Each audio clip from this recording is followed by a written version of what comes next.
এই ভিডিওতে তুলে ধরছি সব এভিডেন্স, নাম্বারস, রিয়েল রিপোর্টস।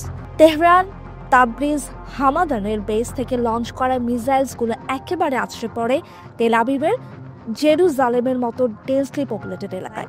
ইরানের টপ মিলিটারি লিডারশিপ আর নিউক্লিয়ার প্রোগ্রামের কি সায়েন্টিস্টদের উপরে।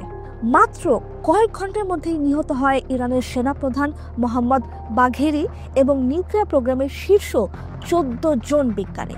This attack is unacceptable. যুদ্ধ বাড়লে অয়েল প্রাইস ব্লো আপ করবে। তেহরান হতাশ, কারণ রাশিয়া, চীন কেউই ওপেনলি তাদের পাশে দাঁড়াচ্ছে না। গ্লোবাল অ্যানালিস্টরা এটাকে বলছে প্রক্সি ওয়ার 2.0। ইরানের রিজিওনাল অ্যাম্বিশনসকে সবসময়ই সাসপিশিয়াসলি দেখে।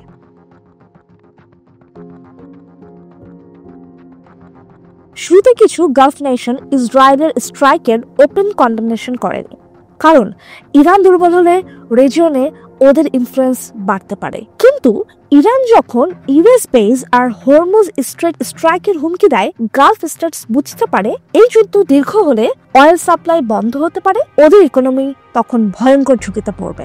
জুন 23-এ ইরান সিগন্যাল দেয় গালফের ইউএস বেসে হামলা হতে পারে। সঙ্গে সঙ্গে কুয়েত, বাহরাইন, কাতার, ইউএই এয়ারস্পেস বন্ধ করে দেয়। এই আতঙ্কেই সৌদি, ওমান, কাতার তেহরানের সঙ্গে গোপনে কথা বলে। এক সপ্তাহেই কাতার মিডিয়েশন শুরু করে দেয়। পাবলিকলি গালফ দেশগুলো চুপ, কিন্তু প্রাইভেটলি সবাই যুদ্ধ থামাতে চায়। হরমুজ স্ট্রেট বন্ধ হলে সৌদি, ইউএই নিজেরাই এক্সপোর্ট করতে পারবে না। ইরানের কোটা ফিল করতে গেলে ইসরায়েলের সাইড নিতে হবে, যা রিস্কি। শেষমেশ ওদের চেষ্টা আমেরিকাকে চাপ দেওয়া যেন যুদ্ধ থামে। যুদ্ধের তৃতীয় সপ্তাহে যুক্তরাষ্ট্র বড় গেম চেঞ্জার হয়ে আসে। 22 জুন পেন্টাগন জানায় ইউএস B-2 বম্বার্স ইরানের 3টি নিউক্লিয়ার সাইটকে ধ্বংস করেছে বাংকার বাস্টার বম দিয়ে। ফর্ডো, নেটানস আর ইস্পাহানের ফ্যাসিলিটিস গুড়িয়ে যায়। প্রেসিডেন্ট ট্রাম্প জানান, আমরা ইরানের নিউক্লিয়ার সাইটসগুলোকে একেবারে ধ্বংস করে দিয়েছি, মিশন অ্যাকমপ্লিশড। কিন্তু এই হামলা গ্লোবাল স্টেজে বিতর্ক তোলে। ইরান কি ইউএস বেসে রিটেলিয়েট করবে? যুদ্ধ কি ন্যাটো ভার্সেস রাশিয়া চায়না হবে? ওয়ার্ল্ড ওয়ার 3 কি শুধুই সম্ভাবনা? কংগ্রেসেও বিতর্ক হয়। ইরান বুঝতে পারে এবার লড়াই বিশ্বের সবচেয়ে শক্তিশালী মিলিটারির সঙ্গে। পাবলিকলি বলে, আমরা কিন্তু পিছু হচ্ছি না, কিন্তু সিক্রেটলি এক্সিট স্ট্র্যাটেজি খুঁজতে থাকে। দোহাতে কাতারের মিডিয়েশনে ইউএস আর ইরানের মধ্যে গোপনে কথোপকথন চলে। ইউএস সিগন্যাল নেয় ইসরায়েল থামতে রাজি যদি ইরান শান্ত হয়। 24 জুন সিজ ফায়ার হয়। ইরান জানায় সেলফ ডিফেন্সের প্রয়োজন না হলে তারা আর মিসাইল অ্যাটাক করবে না। অন্যদিকে ইসরায়েল জানায় তাদের গোলস অ্যাচিভ হয়ে গেছে, তাই তারাও অ্যাটাক আপাতত হল্টে রাখবে। কিন্তু পিস ফ্র্যাজাইল। ইরানের রিসেন্টমেন্ট থেকে যাচ্ছে সিজ ফায়ার শুধু পজ, পার্মানেন্ট সলিউশন নয়। জিওপলিটিক্যাল গেম এখনো চলছে, কিন্তু শান্তি চুক্তি একদমই সুনিশ্চিত না। মাত্র 12 দিনের যুদ্ধেই গ্লোবাল ইকোনমিতে ভয়ঙ্কর ধাক্কা লেগেছে। যুদ্ধের খবর ছড়াতেই ইনভেস্টার্সরা নিরাপদ অ্যাসেটস দিকে ছুটেছে। গোল্ডের রেট প্রতি আউন্সে 1.5% বেড়ে $3,430 মার্কিন ডলারে দাঁড়িয়েছে, যা ইতিহাসে প্রায় সর্বাধিক। অন্যদিকে স্টক মার্কেটস সবই লাল। ডো জোন্স একদিনে পড়েছে প্রায় 1.8%, S&P কমেছে প্রায় 500 পয়েন্টস, আর নাসডাক লস করেছে 1.3%। এশিয়াতে টোকিও, সিওল, হংকং সব জায়গায় শেয়ারস 1 থেকে 1.5% পর্যন্ত ড্রপ করেছে।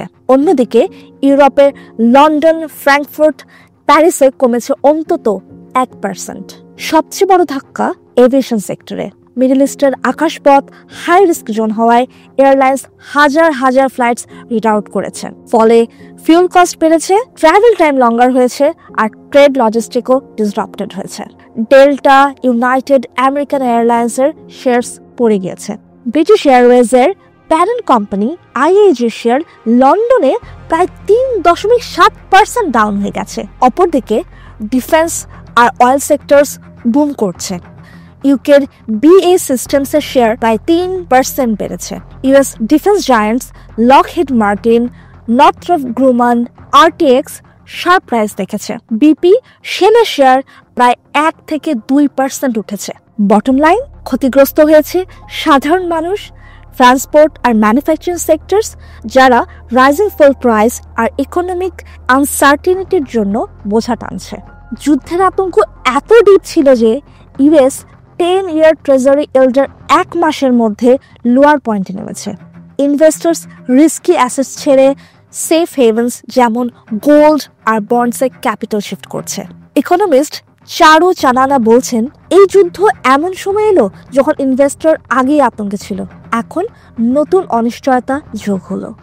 একই সাথে ইউএস ইকোনমিও রয়েছে প্রচণ্ড চাপে, কারণ অলরেডি তাদের প্রায় 37 ট্রিলিয়ন মার্কিন ডলারের ডেপ্ট রয়েছে, সাথে রয়েছে হাই ইনফ্লেশন। তেলের দাম $10 বাড়লে ইউএস ইনফ্লেশন 0.5% পর্যন্ত বাড়তে পারে। তখন ফেডকে রেট বাড়াতে হবে, যা রিকভারি স্লো করবে। ইউরোপ আর এশিয়াও একই ভয় পাচ্ছে। রাইজিং এনার্জি কস্ট সবকিছুর দাম বাড়িয়ে ফেলছে। বাংলাদেশও সেফ না। মিডল ইস্ট ক্রাইসিস ফুয়েল দাম বাড়িয়েছে, ট্রান্সপোর্ট, প্রোডাকশন, বাজার সব চাপে, যা প্রমাণ করে দূরের যুদ্ধ শেষমেশ আমাদের পকেটকেই আঘাত করে। 24 জনের সিজফায়ার কিছুটা স্বস্তি দিয়েছে, কিন্তু সবাই জানে this piece won't last long. Trump বলেছে ইউএস ইরান নতুন নিউক্লিয়ার আলোচনা শুরু করবে, কিন্তু ডেডলক কাটেনি। ইরান বলছে ইউরেনিয়াম এনরিচমেন্ট ছাড়বে না, আর ইউএস এর কাছে নিউক্লিয়ার বম্ব রেড লাইন। ফলে আবারও স্টেলমেটের শঙ্কা। এই যুদ্ধ ইরানের নিউক্লিয়ার প্রোগ্রামে ভয়ঙ্কর আঘাত দিয়েছে। আইএইএ জানাচ্ছে ফোর্ডো বন্ধ। ইউএস ইসরায়েল স্ট্রাইক সেন্সিটিভ সাইটসগুলোকে ধ্বংস করেছে। ইস্পাহানের কমপ্লেক্সও গুড়িয়ে দিয়েছে। ইসরায়েলে অন্তত 14 জন ইরানিয়ান সায়েন্টিস্ট হত্যা করেছে। মিলিটারি ফ্রন্টে মারা গেছে আইআরজিসি টপ কমান্ডার হাজি জাদেহ। ইরানের প্রক্সিও দুর্বল হয়ে পড়েছে। সিরিয়াতে আসাদ রেজিম পড়ে যাওয়ায় ইরান হিজবুল্লাহ করিডোর ভেঙেছে। গ্লোবাল অ্যানালিস্টরা বলছে এক্সেস অফ রেজিস্ট্যান্স এখন অনেক দুর্বল। বটম লাইন, ইসরায়েল অবজেক্টিভস পূরণ করেছে, ইরানের নিউক্লিয়ার প্রোগ্রাম কয়েক বছর পিছিয়েছে, আর রিজিয়নে ইরানের পাওয়ার ফ্র্যাকচার্ড। কিন্তু ইরানের ভেতরে ভয়ঙ্কর ন্যারেটিভ তৈরি হচ্ছে। নিরস্ত্র থেকেও যদি হামলার শিকার হতে হয়, তাহলে একমাত্র উপায় বম্ব। ইরান যদি বম্ব বানাতে চায়, ইসরায়েল আরো বড় হামলা করবে। সিজফায়ার হলেও বড় যুদ্ধের শঙ্কা রয়ে গেছে। মাত্র 12 দিনে ইরান বলছে প্রায় 600 থেকে 1000 জন নিহত হয়েছেন, 5000-এর বেশি মানুষ আহত হয়েছেন, আর ইসরায়েলের হিসাব অনুযায়ী তাদের প্রায় 30 জন মানুষ নিহত হয়েছে। কিন্তু সবচেয়ে ক্ষতিগ্রস্ত হয়েছে সাধারণ মানুষ। ধ্বংসস্তূপ, শরণার্থী আর কান্নার মুখ। War destroys lives, spreads hatred. সিজফায়ারের পর এখন বাজার কিছুটা কম, কিন্তু অ্যাসুরেন্স নেই। এই যুদ্ধ আমাদের দেখিয়েছে মিডল ইস্ট ক্রাইসিস কত দ্রুত গ্লোবাল ক্রাইসিস হতে পারে।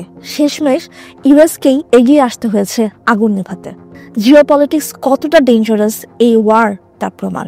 এই ঘটনা প্রমাণ করেছে যে কোনো রিজিওনাল কনফ্লিক্ট সহজেই গ্লোবাল ক্রাইসিসে রূপ নিতে পারে যদি টাইমলি রিজলভ না হয়। ইরান ইসরায়েল কনফ্লিক্ট বহু পুরানো। আগে ছিল সাইবার, পরে প্রক্সি ওয়ার্স, এখন সরাসরি মিলিটারি কনফ্লিক্ট, নিউক্লিয়ার ব্রিঙ্কের ভয় নিয়ে। মিডল ইস্ট জটিল। ইরান ইসরায়েলের এক্সিস্টেন্স অস্বীকার করে, ইসরায়েল ইরানকে আন্ডার প্রেশার রাখতে চায়। এ যেন থর্ন ভার্সেস লিফের লড়াই। ইসরায়েল দিনে প্রায় 200 মিলিয়ন মার্কিন ডলার খরচ করেছে। ইরানের নিউক্লিয়ার প্রোগ্রাম পিছিয়েছে, হাজারো মানুষ হয়েছে নিহত এবং হয়েছে আহত। গ্লোবাল ইকোনমি কেঁপেছে। তাই আমাদের দায়িত্ব ওয়ার রিটোরিক কোয়েশ্চেন করা এবং পিসের পক্ষে দাঁড়ানো। আপনারা কি ভাবছেন, এই যুদ্ধটা কি আটকানো যেত? আর সাবস্ক্রাইব করতে একদমই ভুলেন না।